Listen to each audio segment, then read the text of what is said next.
Est-ce qu'en tant que dirigeant, les enjeux de santé et de bien-être vous préoccupent, à la fois pour vous et pour vos collaborateurs? Oui, énormément, et pour tout le monde. Pour les collaborateurs, parce que je pars du principe que si on veut être efficace, productif et dans une bonne ambiance, il faut être dans de bonnes conditions de travail. C'est un tout, un mélange. Et le dirigeant, quel qu'il soit, c'est essentiel aussi, parce que le dirigeant, c'est le guide, c'est celui sur lequel il y a énormément de responsabilités. Et il est très souvent confronté à la solitude du dirigeant, donc il faut aussi qu'il apprenne à tenir compte de lui et de sa santé pour pouvoir durer, pour pouvoir être plus efficace, plus performant et trouver un juste équilibre entre métier et vie personnelle. C'est aussi une clé essentielle pour moi, l'équilibre en tout.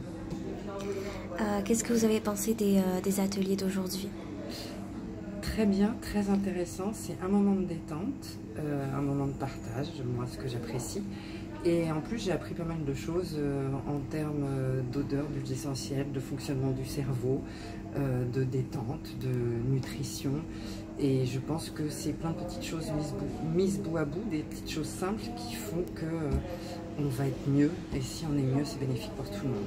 Pour soi, pour les autres, pour l'entreprise. Est-ce que vous comptez mettre en place ces astuces dans votre vie à la fois personnelle et à la fois au sein de votre entreprise? Il se trouve que je les mettais déjà un petit peu en place, donc je vais continuer. Mais par exemple, sur tout ce qui est odorat, c'est quelque chose que je n'appréhendais pas du tout. Donc je vais réfléchir et puis expérimenter. Donc la QVT et le bien-être en entreprise sont-ils des objectifs pour vous? Oui, et puis en tant qu'ancienne DRH et qui maintenant fait ce métier-là pour les entreprises, c'est essentiel. Et ça passe par beaucoup de choses. Donc quelles actions vous menez déjà au quotidien ou quelles actions vous avez envie de mener plus tard? Voilà, énormément. Déjà, je pars du principe que pour moi, ce qu'on va mettre sous QVT bien-être au travail, ça passe par beaucoup d'écoute, beaucoup de dialogue, beaucoup de communication et beaucoup de liens.